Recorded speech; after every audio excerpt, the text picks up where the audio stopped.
Welcome back. Today I'm going to be filming my November reading wrap-up, and I have all of the books in chronological order of when I read them in my lap. So, the first book is Upside Down. So I've read 6 books this month, and I think by the time the month is over, I'll have finished the 7th, but I am reading The Poppy War, and it's kind of a long book. Like, there's 500 or 600-ish pages, and I'm currently on page 330, I think. But I'm gonna include it in the video just in case. So I made a stack of every book that I have read or am currently reading. And this is, I'm gonna just get this out of the way because it'll make sense. I don't really have much to say. Actually, that's not true. So this is The Poppy War by R.F. Kuang, and I've loved the rest of her books. I'm actually so happy because I was a little bit worried that the hype would not live up to the expectation. But this book has been really interesting so far, and it's got actually illustrations on the inside, and it's probably just because it's the special edition, but that's super cool to me because, you know, you don't see a lot of like normal fantasy books with this, and like it's just so pretty. Actually, it's so cool. I'm very happy with that. I love having visuals for things, and this is just like, oh, peak. It's so good. But so far, spoilers if you haven't read this yet, so far she's found out that the gods are real and that she can channel them, and also we think Jung is dead, and we think that she's a Spearly, and I'm not sure if that's true or not because she's like, but why am I not like Atlin or whatever? So she's just joined the Psyche, and she's just defeated the ships on the harbor with the rest of the characters in that troop. But yeah, I'm super excited to finish this. So the first book I read this month is called Hail Mary, and this book I have seen everywhere. Everyone who says if you like sci-fi or you want to try sci-fi, read this, and it's so true. Like, I'm not huge into sci-fi, but this book is so good. Like, I was actually surprised that I liked it this much. It's really interesting. It's about a guy it's about a scientist. He's a teacher and a scientist, and he ends up working on this project to save the earth from these like microbes or something, and they're like sucking the radiation out of the sun, and it's like killing the sun, which is, you know, killing the earth. And it's so interesting. It's like they have to train a group of astronauts to go into space and try to solve the problem. They're trying to figure out how they can fix it so that everyone doesn't die, because they have about 30 years to fix the problem or everyone's dead. So this one was really good. I gave this book, I have my Goodreads open over here. I gave this book 5 stars. Yeah, I gave this book 5 stars. Okay, the second book I read this month is called, the second book I read this month is called Always Remember, and it's this little kid's book. It's illustrated, but it's so cute. It's got such a powerful message. It's just about the boy, the mole, the fox, the horse, and the storm. It's super cute. If you need anything to lift your soul up, I would read this book. There isn't really a plot. It's kind of like just little shorts and like cute little phrases, like, one of the kindest things you can do is be gentle with yourself.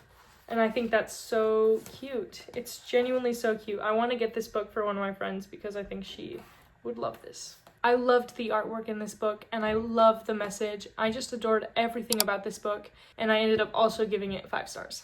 The next book I read this month was Frankenstein. I did want to read it earlier. Like, I wanted to have read it in October, but I didn't get to it in October, so I'm very happy that I got to read it in November. It's actually really good. I wasn't expecting a classic to be written so well. Like, it was super interesting and engaging, and the language wasn't too hard for me. But honestly, I read a lot of classics when I was a lot younger, so I think my vocabulary has also increased since then. And this is the 1818 text by Mary Shelley. You probably know what Frankenstein is about. I really loved it. I think everyone should read this book. I don't think it's that hard to get into, and I think everyone will love it. I gave this book 4 stars. Okay, the next book I read is If We Were Villains by M.L. Rio. I also gave this book 5 stars on Goodreads, but it is a 4.75 because I feel like parts of it could have been better, and I don't mean like it wasn't a good book. Like, I love this book. I'm not really big into theater myself, but my sister was really big into theater, and I have a lot of good friends who are into theater, so I know sort of like how they are, and that's not a dig at theater kids. That's just me saying like I know how they feel towards theater.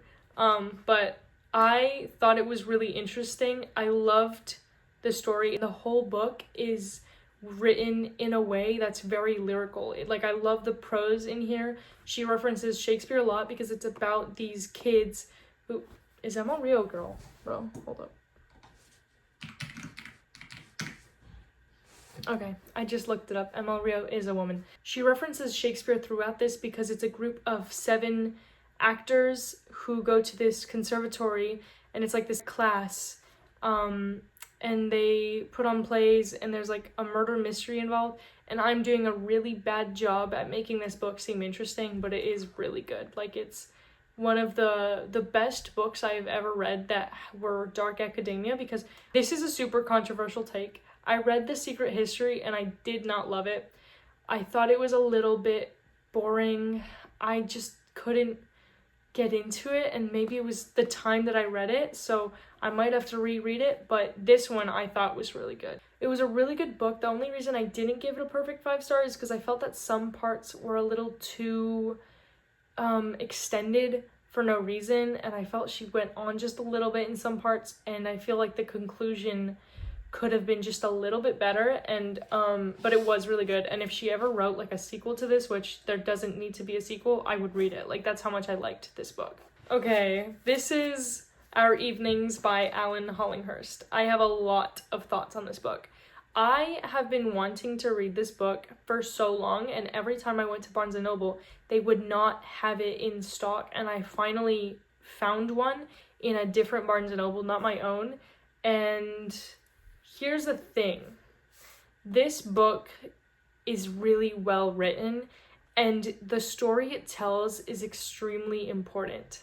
The main character is a brown-skinned Burmese boy, and it does talk about how people treat him based on his like visual appearance, which I thought was really important, but there were some parts of the book that just didn't click with me. Like, I wasn't a big fan of his reaction to finding out something about his mom, which is actually something that he really displays in himself. I'm just being really vague to not give like the whole book away, but I don't know. It was really well written, but I think the writing style was just a little bit too pompous, and that could just be because I'm American, and this book is written with a ton of British slang and words that it was just a little more annoying for me to read. But there was nothing in this that made it like fully worth reading. Like, the end of the book wasn't like some big reveal or like some like really well made conclusion. It was just kind of like the end. Okay, basically the story does follow him throughout like the middle of his childhood towards the end of his life, and I think that is really unique, and people don't really do that, and I thought that was very cool. But I think it also, because it is just following his life, it becomes a little mundane and not something that I wanted to read for like 500 pages. But I also think it's because I'm American. If I were British, I'm sure I would have enjoyed this a lot more. Don't get me wrong, the representation in this book is great, but I just didn't have the same worldview throughout the book as he does. And I think in a few years, I could definitely see myself enjoying this a lot more. Almost dropped my phone. Okay, and the last book I read is Near to the Wild Heart. This book, I have a lot of thoughts. This book is translated from Portuguese, so that could be part of the reason why some of the sentences don't make sense, but it is also written in that really esoteric way where like not everyone can just pick this up and understand. I thought a ton of the things she was saying were very well thought out and like very well said, and I really loved a lot of parts of the book. Like, here I have tabbed a few of my favorite things that she said throughout here, or like key moments in the book, and I was enjoying it a lot more at the beginning, and then in the middle, it really lost me, and at the end, it picked it up again. So I gave this book 3 stars because I think it is worth reading. I read it the way I would read a normal book. I didn't read it the way I think the author might have intended, except for in the beginning and last parts, where you read the sentence and you think with it and then you move on. I read it through. I read it like a book. Some parts, because it's following a woman and her chain of thoughts throughout her life and her relationship with this man and her affair with another man. Some parts of it were just a little messy. And I definitely think there's a language barrier when you're translating anything. But I thought that it was really, really well spoken. I thought it was really well thought out. I think a lot of these things I have thought myself, and I think that it's a very realistic thing to put in here.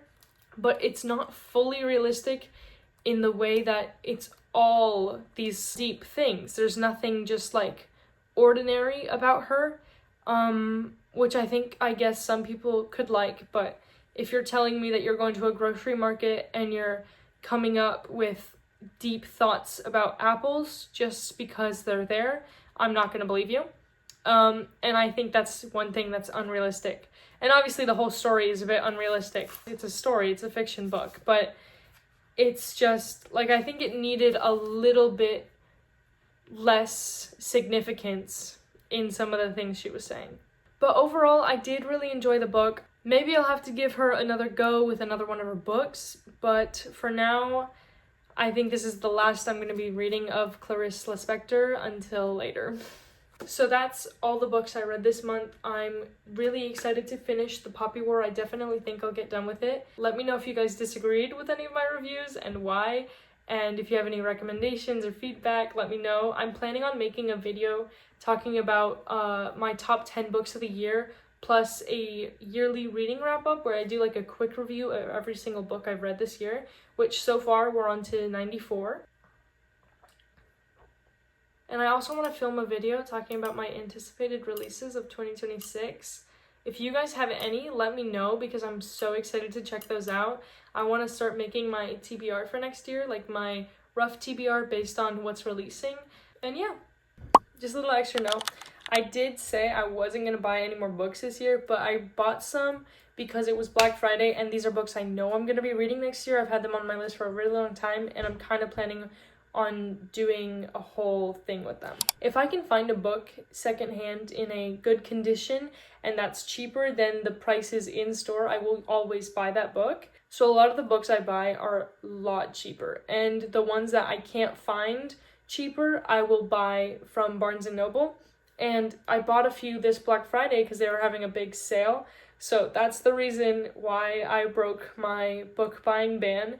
But I will be reading all of these next year. I didn't buy too many. I didn't buy anything crazy. I'm actually using those books to hold up my phone right now. And I only bought 6 books. I'm actually super excited for these books. I've wanted to read them forever. 2 of these books are really chunky. I think they're both a little over 1,000 pages long.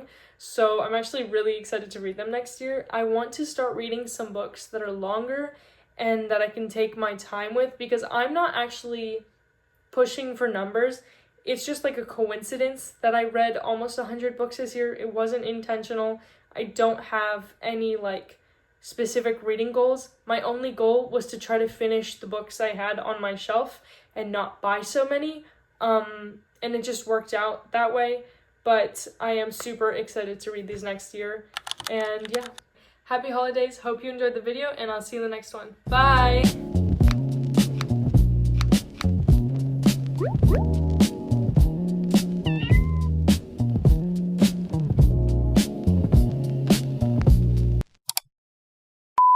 In paradise, why'd I wait in sacrifice? Why'd you have to chase the light somewhere I can't go?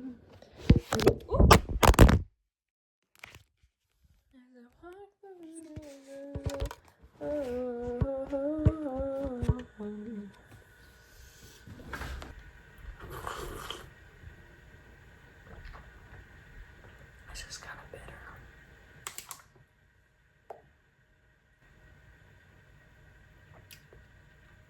Yummy.